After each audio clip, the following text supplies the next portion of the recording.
This is Orson Welles, speaking from London.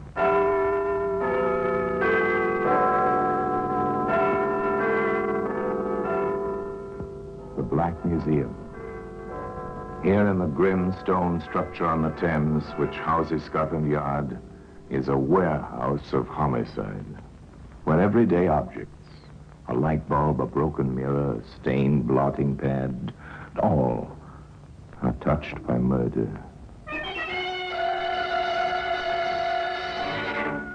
Here's an auto service card, issued by a garage to show that a certain motor car was oiled and greased, and the speedometer reading was 15,001. According to the card, his car had done 5,001 miles in the first. By the following day, he'd added another 160 miles to the speedometer reading. And he told you, Inspector, he hadn't been on any long journeys. He'd forgotten the speedometer reading on the service card. They all overlooked something. And the harmless-looking service card, which George Dalton overlooked, was instrumental in convicting him of the brutal murder of his own mother and father. That's why it's earned its place here in the Black Museum.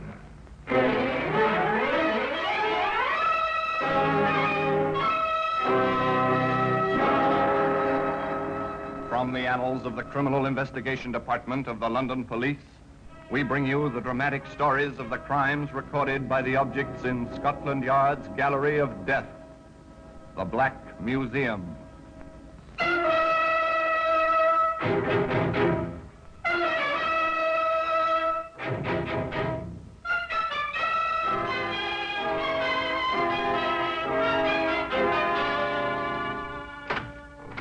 Now, here we are in the Black Museum. As beyond these stone walls, the life of London flows as ceaselessly as the muddy waters of Thames. Here, it's silent. Let us walk under the frieze of death masks, the masks of criminals of bygone days, suspended grimly under the ceiling. That glass funnel means nothing until we stop and read the card beside it. Once this funnel was used to pour acid over the body of a woman. Insignificant in itself, easily broken, but was strong enough to hang a murderer. And here's a pair of spectacles. Over there's a powder puff. And here's what we're after, the buff-colored service card. As I open the showcase and take it between my fingers, I ask you to come with me back to 1947. We're calling it the quiet suburban house of Mr. and Mrs. Dalton, live in South London. It's a respectable district populated by respectable middle-class people, but the Daltons are in trouble. The cause is their only son, George Frederick. They're discovering that George is not as other young men of his age. To his parents, he is, at the age of 23, a problem child. He's not a bad boy, Fred, you know that. But he just doesn't seem to settle down. I know his trouble. Oh, don't be too harsh on him. He won't work. That's what's wrong with the young devil. Oh, Fred. Well, how many jobs has he had since he came out of the army? I don't know. So many you lose count. And even the army couldn't do anything with him. Absent without leave half a dozen times. He spent more time in detention than he did on the drill square. Here he is. Oh, dear, he's upset again. Now I expect you'll turn the radio on. Oh, George, for heaven's sake, don't turn that radio on. I've got a headache. Oh, go to hell. What did you say to me? I told you to... Here, you get away from that set. George! Joe, you put your hands on me. Go to your room. But I'm You sure... protect me. I'm sorry, Dad. I'm sure he didn't Go to mean your it. room. I didn't mean it, Dad. I'll sweep up this mess and we'll have some tea, shall we? All right, young man. For your mother's sake, I'll forget it. But I'm getting straight on the telephone to my old friend Jim Spencer. He's got a jeweler's shop in Clapham, and he meets a lot of people. Maybe he can advise me about fixing you up with a job.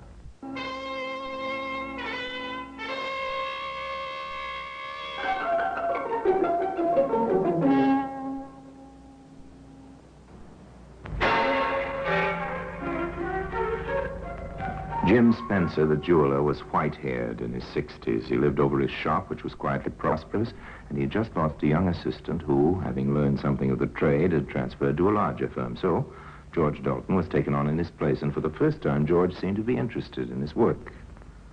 But perhaps that was not altogether surprising.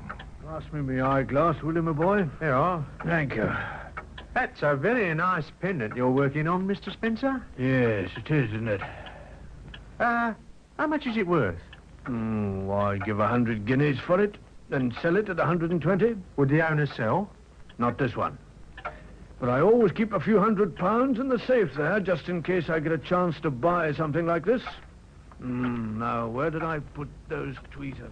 To Mrs. Dalton's delight, her son was still working in the shop at the end of 6 months. But young George was rather less interested in the work than in the end product. And above all, he was interested in that safe. He even had a duplicate of the key made. He had a duplicate of the door key, too. Perhaps he didn't quite know what he was going to do with his keys, but in a steamy cafe behind the bright lights of Piccadilly, he found a friend who had ideas. If you ask me, chum, I'd say you were sitting on a blinking gold mine. Hey, what do you mean? Yeah, come off it, George. We did 90 days detention together in the army, didn't we? Yeah? I know you're not quite daft. I mean, all you got to do is to get the key of the door, the key of the safe, and... Well, I've got those. Well, you have. There they are. Well, for crying out loud, what are you stalling about? Well, I've never pulled off a real job, Charlie. It's a bit of a step to take, isn't it? It's up to you, Cook. I know what I'd do. I'd slip in about 2 o'clock in the morning. Here, Charlie. Would you come with me? Why? Do you want to make it a business proposition? Yes, I do. Look, if we broke in together... Quiet. Pay the bill. Let's get out of there. Okay. Here, where do we go? I'm taking her down to the Elephant and Castle. Meet Slash. We work as a team. He's the boss. It's the only safe way. Slash has got brains. He'll put you right. Come on, I'll introduce you. So George Dalton started his professional career. Yeah, you know this guy well, do you, Charlie? I'll say we did 90 days together, didn't we, George? Yes, that's right. Okay. And you want to join us, do you, George? I want Charlie to come in on this job with me. That's the idea. The idea's okay. And we need a jewellery expert in the gang. But get this, pal. I'm the boss. And what I say goes.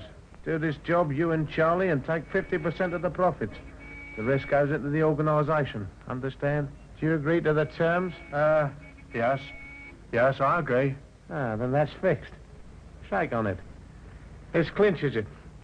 And remember, there's no funny business in this outfit. I suppose you know why the boys call me Slash. I think so. I carry a razor. Remember that, George? Not that I'd use it on you, but I thought I'd mention it in passing. George is okay, I've told you. Of course he's okay, and I'll fix up a car for you tomorrow night. A car? Yes, it's all part of the service. You're busting into the Spencer shop tomorrow night. So you've got all day tomorrow to fix the burglar alarms. And those burglar alarms took quite a bit of fixing. But by closing time, George Dalton had traced and snipped the wires. Putting on his coat, he wished his employer a dutiful good night, and at 11 o'clock, Mr. Spencer turned out his light in the bedroom upstairs and climbed into bed. 3 hours later, a stolen car turned quietly into the deserted street and stopped. The coast's clear, George. You got the keys? You bet. Okay, then in we go. Right. Where's the safe? Over here. Oh, okay, get to work. The old man's upstairs, isn't he? Yes. Heaven help the old fool if he wakes up and comes down. You got that safe open yet? No, the lock's a bit stiff. Here, Charles. Yeah? Shine the torch this way. Come on, what's it? Jumping Jakes, what the place is you doing? I'm sorry, I knocked a tray over. The clock made me jump. Here, let's get out, quick. Open that safe, you stupid swab. It's jammed, Charlie. Yeah, come on, let me have a go. You sure this is the right key? Of course I'm sure. Here, look, Spencer will be awake now. We must get out. You idiotic clock, this isn't the right key. Yes, it is. And the lock's open. Pull the door. Look out, the old man's coming. Here he is. Who's there? Get him. The keys! Get back! Grab what you can and run for it. Okay. I've got 2 trays of rings and some notes. Come on, let's get out. The jeweler was found, lying in a pool of blood. 10 minutes later. The neighbor who found him called the police immediately. But needless to say, there were no signs of the thieves, and they had left no clues. And Mrs. Dalton stated that her son had been at home in bed on the night of the robbery. To the best of her knowledge, she was telling the truth. But 2 days later, her son visited his unfortunate employer and handed in his notice. You see, Mr. Spencer, I just couldn't go on drawing me wages while the shop's closed and you're here in hospital. You're a good boy, George.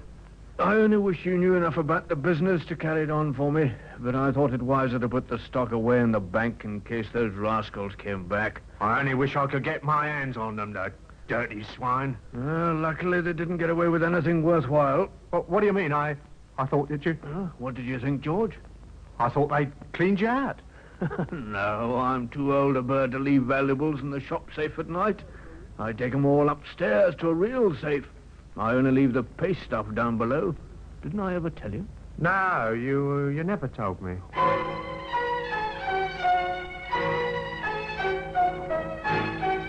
How much the old gentleman suspected, we don't know. If he did have any suspicions, he never had them. But Slasher was not so easy. George Dalton, the expert in jewelry. Come here, George. I want to speak to you. What's the trouble, Slash? I'll tell you what's the trouble. You dirty double-crossing perisher. Think you can unload junk on me, do you? You knew these rings were duff. I didn't know. After working in the shop for 6 months, you didn't know where the real stuff was? Don't give me that. 2 trays of duff and a $5 in notes. You can't get away with it. Where's the rest? There isn't any more. Okay. I warned you. Here it comes. Put the razor! Ah! The slash of the razor across Dalton's left cheek unlocked the gates of an unquenchable hatred. With a flash of 6 inches of sharp steel, he became a killer, and he knew that the slasher must die. He would evolve the perfect murder with no clues, such as the service card which can be seen today among the exhibits in the Black Museum.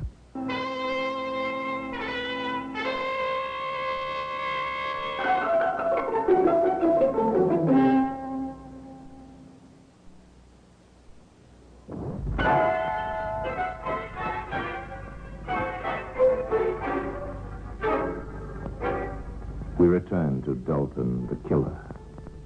With blood still streaming from his cheek, he smiles at the slasher. And for the first time in his life, that individual is surprised, taken off his guard. I suppose I asked for that. Get out of here. You're not pretty. I've got your brand on me now. I've got to be one of you. What do you mean? You're a man of action. I like that, even if it hurts. Give me another chance. I'll do better next time. I never knew they made 'em so yellow. Get out. You stink. I've got a date here with a smasher and you might scare her away. Now scram. Here she comes. Henry, is that you? Right here, Toots. I never knew your name was Henry. Get. Oh, hello, what's happened? Oh, he's had an accident. Just going. Hello there. Are you hurt bad? No, it's just nothing much. He's no friend of mine, Brenda. Come on, let's go. Oh, okay. Good night, Henry. Good night, Brenda. I'm going to say some more of you. That's right, Dalton. You've made your choice. You're going to start with a girl. That will hurt him. Follow them. They go into a cafe. Have a meal. You wait in the shadows. They're coming out at last. Follow them again. Into a mean little street. Oh, yes, this must be where she lives. You're going to let me in, aren't you, Toots? No, I'm tired. What's the matter with you tonight? I don't know what you did to that fellow. Oh, for Pete's sake, you're not still beefing about him. I know what you did, and I'm no prude, but I don't like razors, and you know it. Good night. No, look here, wait a minute. Okay, if that's the way you want it. See you tomorrow. He's gone. Suppose we knock on her door. Yes, knock on her door. See what happens. Cheeks still bleeding. Look, I told you to... It's me. What do you want? Have you got something I can put on this cut? You followed us? Yeah. Why? I don't know. I need help. Oh, if he comes back, he'll kill you. Here, come in quick. I don't know why I'm doing this. I must be crazy. Here, come into the kitchen. I'll bathe that cut. Well, I'd better go. I'm a nuisance. Oh, you can't go now. Come over to the sink. Well, if the cops saw you in this mess, they'd take you for questioning. Here, hold your face over the water. Righto. What's your name? George Dalton. Henry says you double-crossed him. I didn't. It would be so easy to squeeze that pretty throat of yours, Brenda. But you're too lovely. Much You there. too lovely. Now, keep still while I put some plaster on. It's lucky the cut isn't deep. Huh? How'd you feel? Oh, fine, thanks. Oh. I suppose I'd better go now. I don't understand you, George. You know, you're different from the others. What others? I suppose you know what sort of girl I am. I don't care what sort of girl you are, but I sure like you. Well, you're decent. Perhaps you should go. I'll do just whatever you say. Oh, your shirt and coat are all covered in blood. I can't turn you out like that. You'd better spend the night. Now, I'll get you some clean clothes in the morning. Brenda, I never felt like this about anyone before. I don't know what to say. Honey, I don't either. Well, I'll put the kettle on and we'll have a nice cup of tea.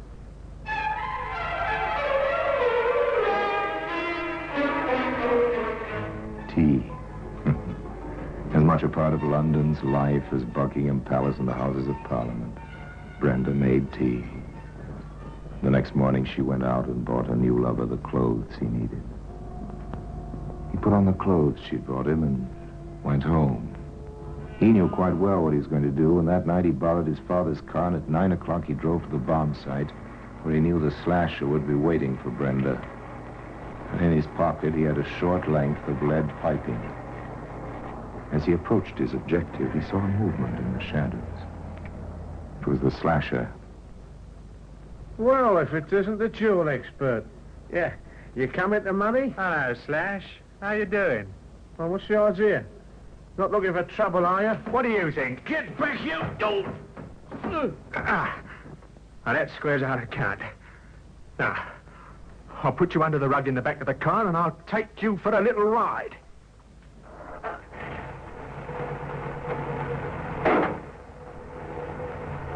The little ride was to a deserted bridge over a railway. Dalton lifted his victim onto the parapet. Then he paused. Just before you go, I wonder how much you've got in your pocket. Anybody coming? Good. Oh, yes. Quite a few notes here. Thank you, Slash. Thank you very much. Goodbye. And quite gently, Dalton eased the unconscious man over the edge. After that, it was easy. Brenda, like the old jeweler, may have had her suspicions, but she kept them to herself. Dalton had money, taken nearly 100 pounds from the slasher's pocket before pushing him into the path of the oncoming train. That 100 pounds lasted just 2 weeks.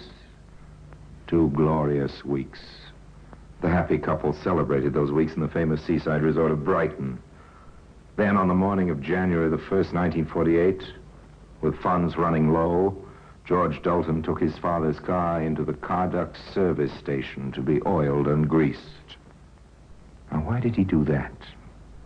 Superintendent Brandruth of Scotland Yard has the answer. There is no doubt that Dalton had already decided to drive to his parents' home and ask for money. He had insufficient funds with which to pay his hotel bill, and it was essential for him to receive help from his father. His father was always particular about the regular servicing of his car, and the son doubtless had this carried out in order to produce it as a sop for his father's wrath. And the speedometer reading was 15,001, duly recorded on the service card.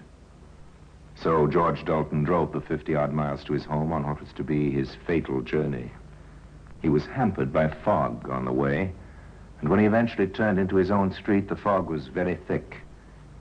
Stopped the car outside his parents' house, went inside, and got down to business.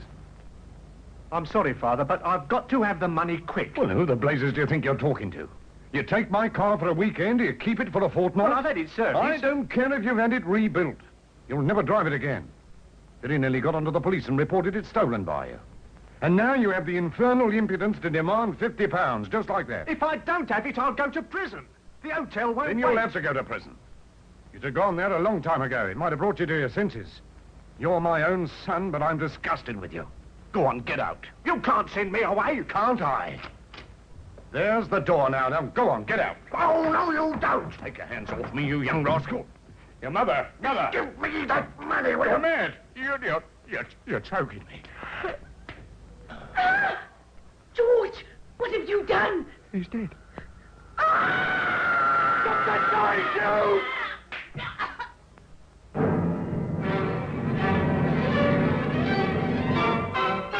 Dalton, apparently unimpressed by the enormity of his crime, left the murdered couple lying where they had fallen while he searched the house for money. He found just over £30 of his parents' savings. He drove the car into the garage, put his victims in the back, and covered them once again with a traveling rug.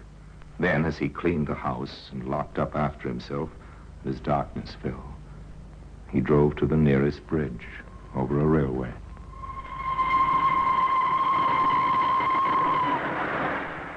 It was the same method as before. And when it was over, the murderer drove back to his lover in Brighton. But when he arrived, she had grim news for him. George, tell me you didn't do it. What? What are you talking about? Your mum and dad. Ah, you're mad. You don't know what you're saying. Come into the other room, quickly. Brenda, what do you know about my mother and father? Now, tell me. So you did do it? No. I know you did it. Oh, why? How could you? Brenda. Don't touch me. Mr. Dalton, is it? Yeah? What do you want? I'm sorry to have to tell you that your mother and father were found dead an hour ago. I didn't do it. What exactly do you mean by that? How dreadful. I don't believe it. You know how they died? Of course I don't. How could I? Well, that's what I was wondering. Could you give me an account of your movements today? Yeah. I spent the day here with my fiancée. You haven't used the car outside. Oh, we drove to New Haven. That's 8 3/4 miles. 17 1/2 there and back. You haven't been anywhere else? No. The car's been here all the time? Yes. According to the garage people, you had the car serviced this morning. Yeah? The speedometer reading then, according to the service card, was 15,001. You put on over 100 miles since then. I've just checked the clock on my way in. The girl knows I've been with her all day. Oh, George, what's the good of you lying? The speedometer's in order. That can't lie. I'm afraid that in the circumstances, it's my duty to charge you with the murder of... Stop him! Let me go! So George Dalton was arrested and charged with the murder of his parents within an hour of their bodies being discovered on a railway line 50 miles away. In due course, he was convicted, and at 8 o'clock on a cold, misty morning, he mounted the steps of the scaffold. And he told you, Inspector, he hadn't been on a long journey. He'd forgotten the speedometer reading on the service card. They all overlook something. And that is why the service card has earned its place here in the Black Museum.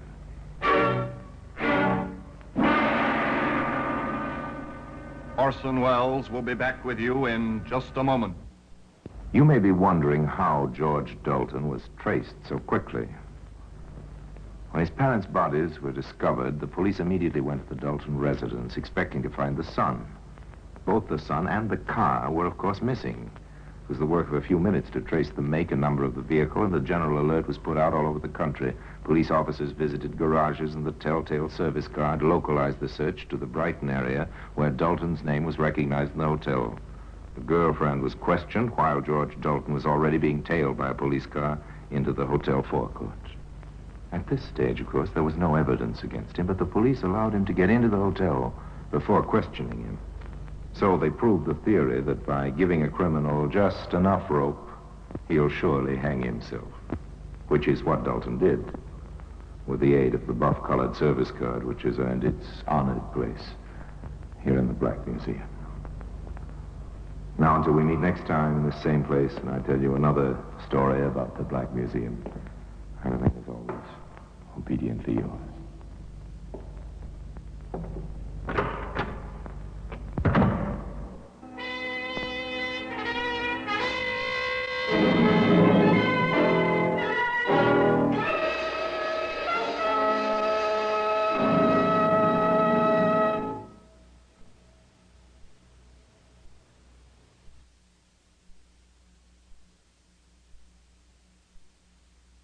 This is Orson Welles, speaking from London.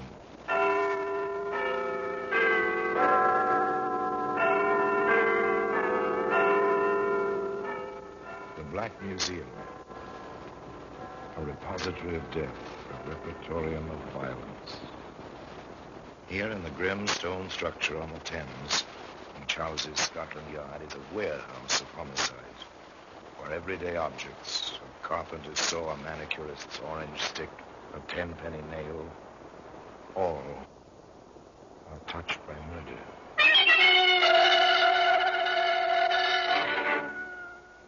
Now this Sheath Knife. It's a familiar object. Maybe your son, if he's an outdoor sort of kid, has one. You may have one. If you enjoy wood carving at odd moments, it's a handy tool, a sheath knife. Handy for sailors or truckmen or killers. Nasty wound, eh, Doctor? Very nasty, Inspector. 6 of them. Any one could have been fatal. All very deep through clothing and overcoat. Then we're looking for a man, Doctor. A man with a lot of strength and a knife. Well, today you can find that sheath knife, among other honored exhibits, in the Black Museum.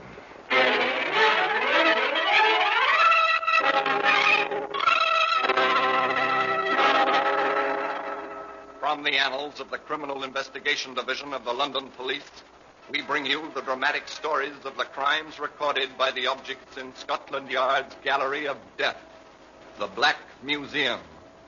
In just a moment, you will hear The Black Museum starring Orson Welles.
Now, The Black Museum, starring Orson Welles.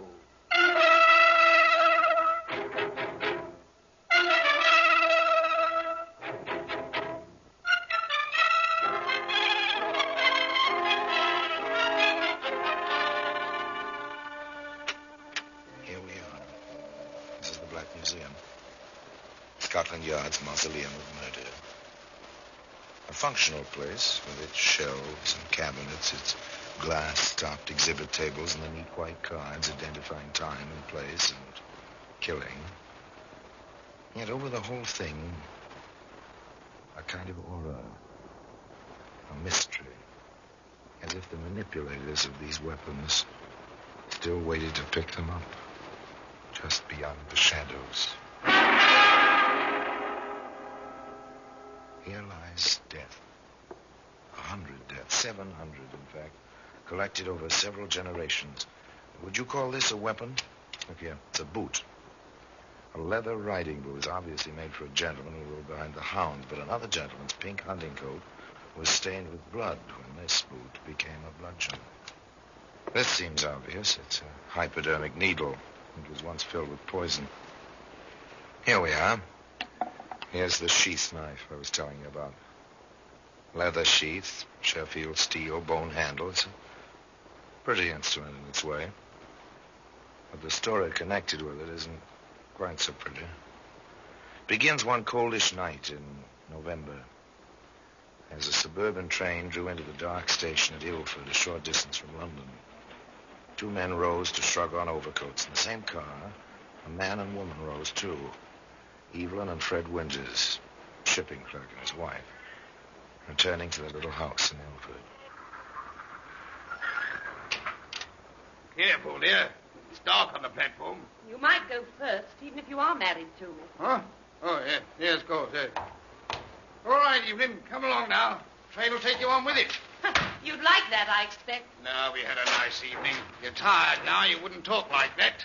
Well, let's walk. I'm a trifle chilly.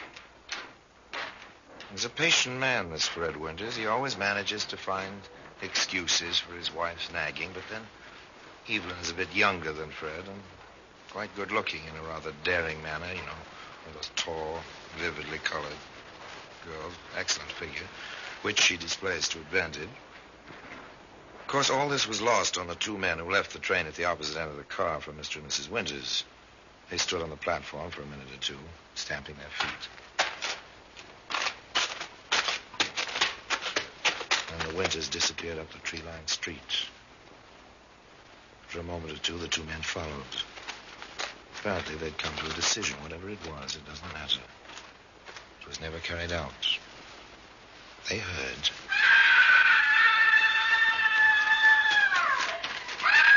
And they ran up the street in the dark, past a single streetlight to where Evelyn Winters stood and Fred Winters lay.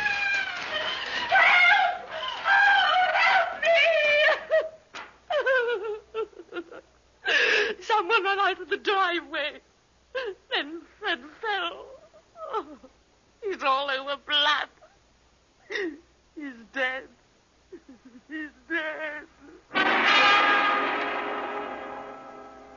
Oh, he was dead, all right. He was quite thoroughly dead, as Inspector Bell put it. It's the man Scotland Yard placed in charge of the case. Nasty wounds. Eh, Doctor? Very nasty, Inspector. 6 of them. Any one could have been fatal. All very deep through clothing and overcoat. Then we're looking for a man, Doctor. A man with a lot of strength and a knife. Now it begins. The long, slow, painstaking piecing together of the puzzle. Someone with a good deal of strength wielded the 6-inch knife. Step 1. So far, so good. Step 2. Yes? I'm Inspector Bell, Mrs. Winters. We met last night near the station. Yes, I remember. Come in, won't you? I expect you want to ask some questions. The questions. They all begin as soon as the widow and the detective inspector are seated in the tiny front room of a shabby little semi-detached house. The inspector glances around, sees no wealth here, that's certain. Dismissed money is the motive. What did your husband do, Mrs. Winters? Do? Oh, I see. He was a shipping clerk. How old was he? He said 48. I think he was closer to 52. Did he see service? Home guard. He was too old for the ground troops, and he had no skills for any of the technical services. Did Mr. Winters have any enemies that you know of? Freddie? Enemies? Oh, of course not. He never hurt a fly. An excellent quality. Gentleness. Gentleness? Oh, no, Inspector. Fred was meek. Meek and mild, as the old saying goes. Well, he loved me in his way. There was more of the same, lots more, but nothing to indicate a reason for willful murder. Finally, the inspector decided to call it a day. Well, I won't bother you any longer today. Oh, yes. If you decide to go away, or anything like that, let us know when and where, won't you, Mrs. Winters? A considerate man, Inspector Bell, and wise. He had long experience. He never rushed a case or a situation. He knew well that there wasn't any use in that. He returned to the local police station, and there he found a woman and a man waiting for him. The murder took place right in front of my house, sir. Did you see anything, ma'am? No, it was too dark. Our street is very badly lighted. But I heard running in my driveway. Then it sounded like scuffling out front. I went to the window and heard a woman, half whisper, "Don't. Oh, don't." Then she was frightened? No, sir. How's that? It wasn't fright, sir. It was like she was begging someone she knew not to do something. Then I heard running away again, going away. And after that, the screaming. You're certain the woman was not frightened? I'm positive, sir. If I'd felt she was, A tiny bit of testimony, very tiny. Would it stand up in court? How would it impress a jury? What would a good defense counsel do with it on cross-examination? Well, it was weak, but it was interesting. Quite interesting. And there was a man waiting at the station house for Inspector Bell with a woman. The man introduced himself. I'm Stanley Winters, Inspector. Fred was my brother. I don't want to get anybody into trouble, sir, but there are a few facts my sister-in-law may forget to mention. Women are like that at times. Facts? Such as, Mr. Winters? There's a man who disliked my brother intensely. A ship's steward, James Davis. And the cause of this dislike? My brother threw him out of the house. For what reason? Fred thought that this Davis was, making passes at Evelyn. Fred mentioned it to me once or twice. Your brother must have been fairly sure to take such action. Incidentally, what was this Davis doing in the house in the first place? We knew Evelyn's family as a boy. He was quite friendly with Fred and Evelyn at first. Went off on a holiday with them to Brighton. Between sailings it was. Then he moved in. Fred had a spare room and could use the money. But after a while, Fred didn't like Davis's attitude towards Evelyn, so he threw him out. Is there anything else, Mr. Winters? Nothing I can think of, sir. This was just a point I thought you ought to know. Thank you, Mr. Winters. We'll probably be in touch with you. Good night. Good night. Sergeant? Yes, sir. Pick up order, Sergeant, for James Davis, ship's steward. Check crew lists of all lines carrying passengers or using stewards. And don't let Mrs. Winters learn that we know about this Davis. Not yet, at any rate. Beg pardon. You James Davis, steward aboard the Morania? I am. So what? I'm from Scotland Yard. My credentials. What do you want with me? I'd like to have a talk with you before your ship sails. Sailing date's 3 days off, we understand. That's right. What do you want to talk with me for? A friend of yours has been killed. Name of Fred Winters. What? Freddie dead? How? Where? The inspector will tell you all that. Shall we go now, Davis? I've seen your first officer already. He knows what's going on.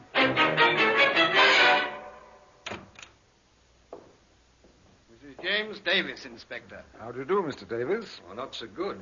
What with the news and all. Who killed Freddie, Inspector? We'd like to find out. Perhaps you can help us. Sit down, won't you? Thanks.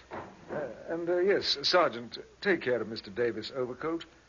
Hang it up in the outer office for him. Yes, sir. Thank you. It is a bit warm in here. And, Sergeant, deliver this note to Dr. Arnold, will you? Yes, sir. Now then, Mr. Davis, perhaps you'll tell Yes, Mr. Davis, perhaps you will tell us where you were last night between 10 p.m. and 2 a.m. I was with Evelyn Winters' family. I've known them since I was a boy. Well, that fits with Stanley Winters' story, doesn't it? And what about Evelyn Winters and Fred, Mr. Davis? You knew them well, didn't you? Matter of fact, Inspector, I had a room with them. Until poor old Freddie got the idea that Evelyn and I were a bit too friendly. It wasn't true, naturally, sir. But I figured it'd be better all round if I cleared out. So I did. Perfectly natural. Don't cause your childhood friend any trouble. If her husband is jealous, live somewhere else. So simple, so proper. It was just about then that the telephone on the inspector's desk added its voice to the situation. Inspector Bell here? Arnold speaking. Bill, you've got good eyes. Sergeant Holloway is here with a fellow's overcoat. He gave me your note. I made only the first test, but there's no doubt in my mind. That stain you spotted on the sleeve, it's blood, all right. No question about it. Well, today you can find that sheath knife, among other honored exhibits, in the Black Museum. In just a moment, we will continue with The Black Museum, starring Orson Welles.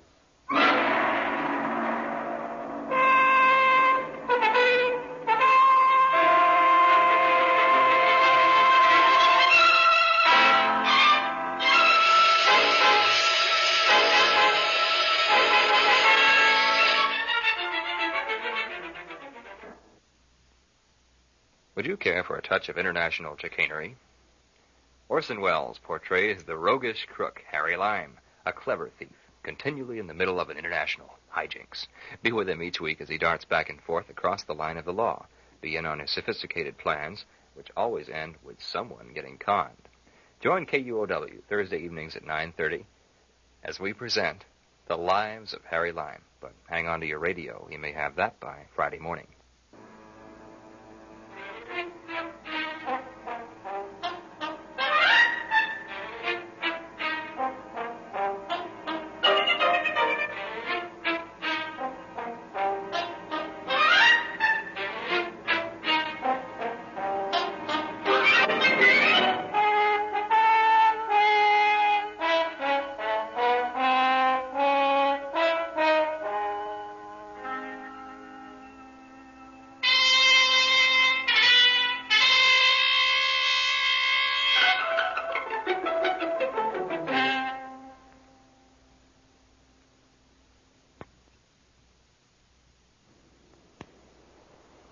Now we continue with The Black Museum, starring Orson Welles.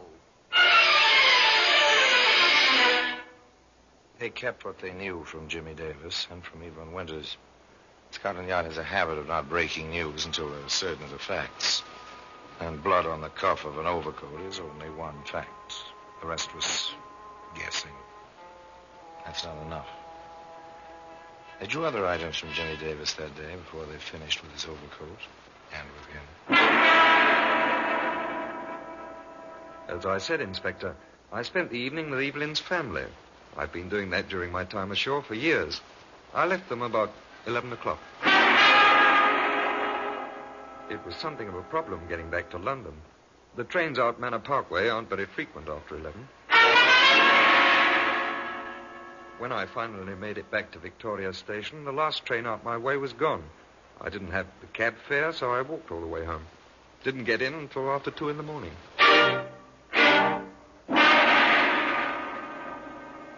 Quite straightforward, very logical, honestly told. To Inspector Bell, it seemed, well, just a little too honest. He asked Jimmy Davis to wait around a bit, then he consulted with Sergeant Holloway. A railway map, Sergeant. Here's the line that runs out to Manor Park. He was there, sir. Mrs. Winter's family confirmed that. And the time Davies says he left them. If there were anything to our idea, he'd never tell us about it if they couldn't confirm it. But he must have known it was a problem, as he said, to get back to London. Well, how does that fit, sir? He could have left a little earlier, but he didn't. Now, look here, on the map. Yes, look closely, Sergeant. What do you see? The inspector's pointing. Ilford. The next stop after Manor Park, going toward London.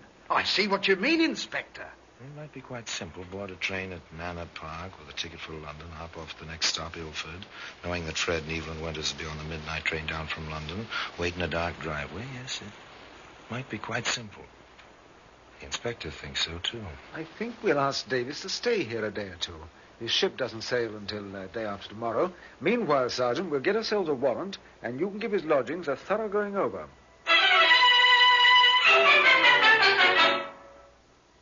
Sergeant Holloway took 3 men with him and gave Jimmy Davis his furnished room a very thorough going over. Take everything apart, men. Put it all back together again so the fellow won't know we've been here. We're looking for any article of clothing with a trace of blood on it. And for a knife about 6 inches long.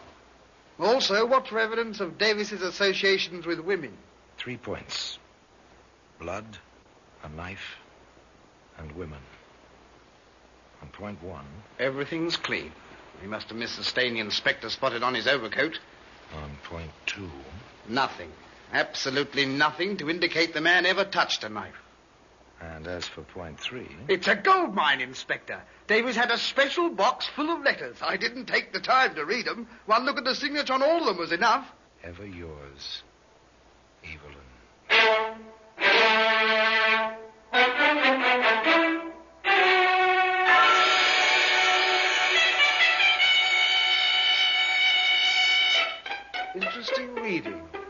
nice, but interesting.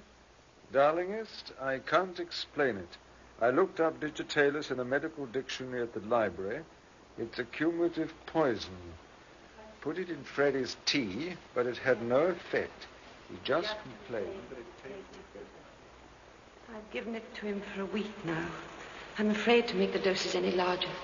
But I'll think of something else because I cannot live without seeing him. I took an electric bulb and broke it and powdered the glass. Freddie likes lots of sugar and I never use sugar. Maybe this will work. I think he suspects I'm up to something. The glass didn't work either. Be patient, darling. He'll never give you a divorce. But I'll find a way. No one will ever suspect. There must be a way. We've got to be together, and we shall be as we were once, only without fear. Ever yours, Evelyn. Nice girl, wasn't she? Poison, powdered glass. Ever yours, Evelyn.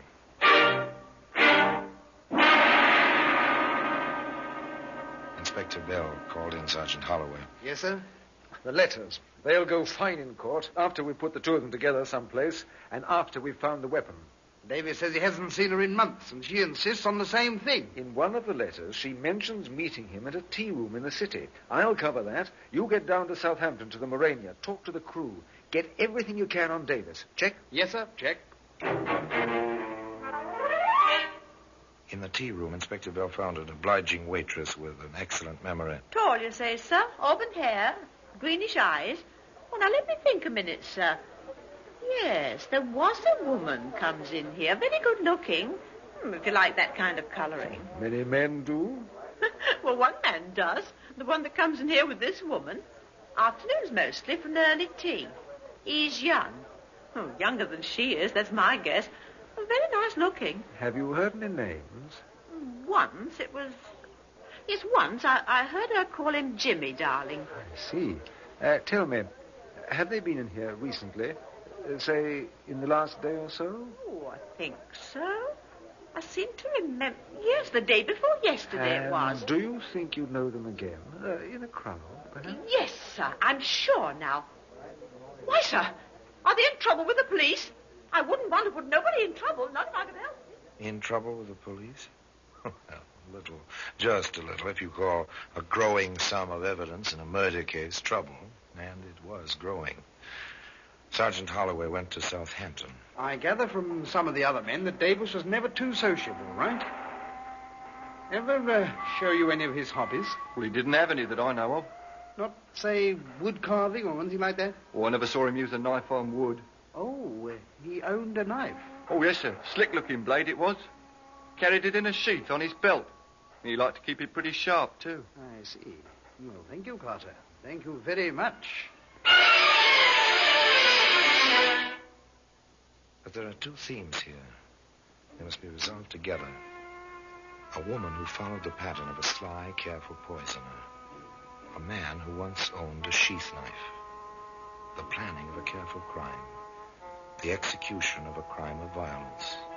Did the two themes come together on that midnight street in Ilford?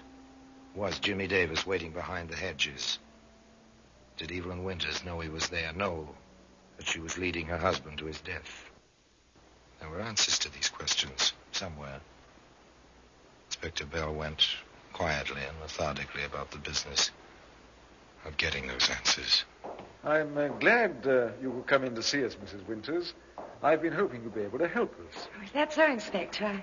I wish I could help you. My office is just along this hall. Yes, we're rather up a tree. A most difficult kind of case. Unless we can find someone with a motive somewhere, it may go unsolved. Oh, there's Sergeant Holloway. Sergeant Holloway? Yes, you remember him. He's working with me. He may have a question or two. There he is, in this office with the glass panel door, talking to someone. Oh, no. Jimmy. And what time did you actually... Come in a minute, Mrs. Winters. No. No, I won't. I know the man Sergeant Holloway is talking to. He knows me. Yes, Mrs. Winters? We know he knows you. Jimmy told you? I asked the question, Mrs. Winters. Are you in love with Jimmy Davis? Did you plan to kill your husband that night in Ilford? Oh. We know a lot, Mrs. Winters. We want to know. If you held your husband while Davis stabbed him, did you decoy your husband? Did you tell Davis to be there? How long have you been in love with him? How long have you tried to... Questions. They came thick and fast. Now, the inspector took her into his office. The stenographer waited. She was warned, and the questions poured out around her as she sat there, pinioned by the inspector's quiet voice. Until... All right, I'll tell you. I was in love with Jimmy, but I didn't plan the murder. Jimmy did that. He did it on his own. He jumped out of the driveway and struggled with poor Freddie. Fred fell down. Jimmy ran away. I had nothing to do with it. Nothing. A nice girl, a really nice girl with willpower. They showed her the letters in her own handwriting, but she stuck to her story. I had nothing to do with it. Nothing. And Jimmy Davis, still in love with this woman. Jimmy denied the letters, too. Evelyn didn't know a thing. I waited for them. I wanted to make Fred give her a divorce. He tried to hit me, and we fought. I used the knife. It was self-defense, but I got scared. I threw the knife into the sewer grating and ran away. Evelyn didn't know a thing. We didn't see each other for months.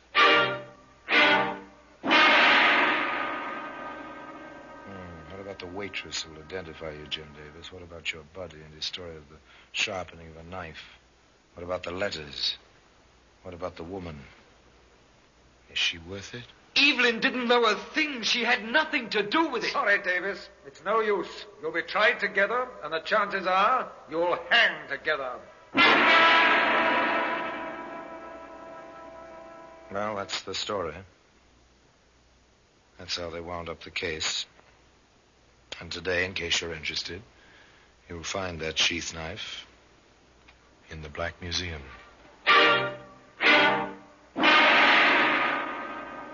Orson Welles will be back with you in just a moment.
Now here in person is Orson Welles. Murder is always ugly.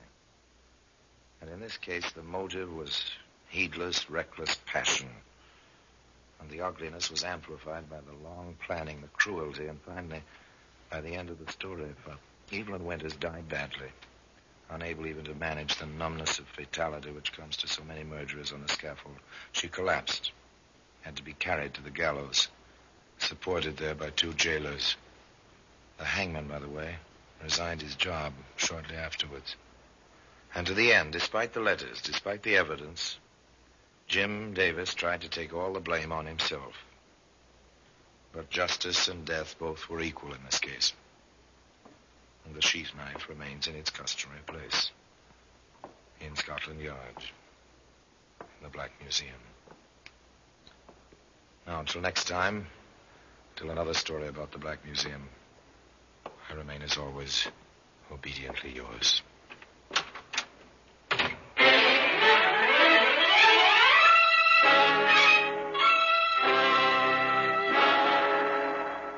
The Black Museum, starring Orson Welles, is presented by arrangement with Metro-Goldwyn-Mayer Radio Attractions. The program is written by Ira Marion, with music composed and conducted by Sidney Torch. Produced by Harry Allen Towers.